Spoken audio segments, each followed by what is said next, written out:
剩最後一刻，原地崩潰，痛哭之際，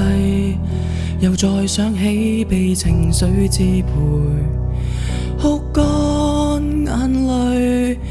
大步前行未知之旅，任不安繼續寄居。當初受教導必須學會隱晦，太多感覺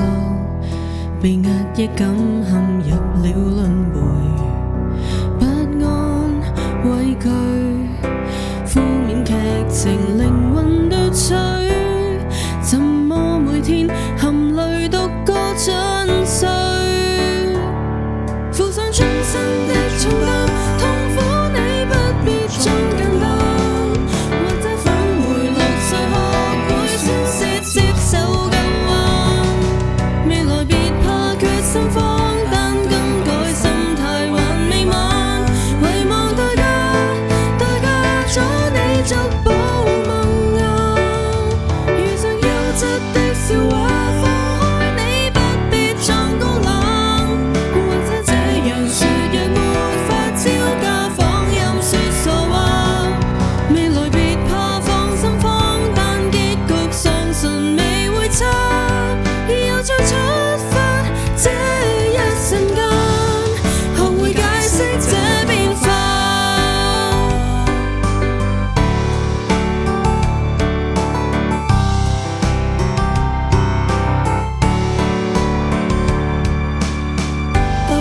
這結局不忿，仍要掙扎。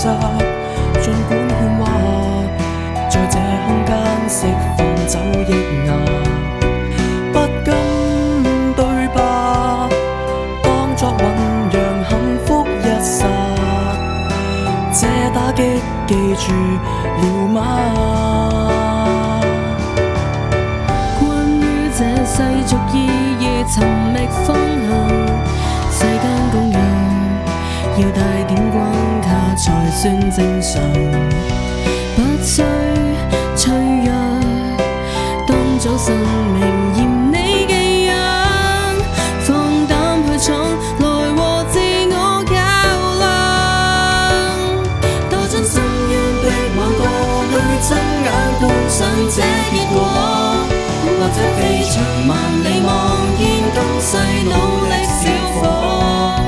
未來若我記起傷痛化做動能來突破，夢和命裏總有悲苦滄桑，沒有當初的結放，去感恩跨過這星光，或者找回力氣奮勇抵抗怕愧對期望，未來若我笑觀傷痛歲月苦過淚已乾，面對感覺你不必勸阻，無慮細心找答案。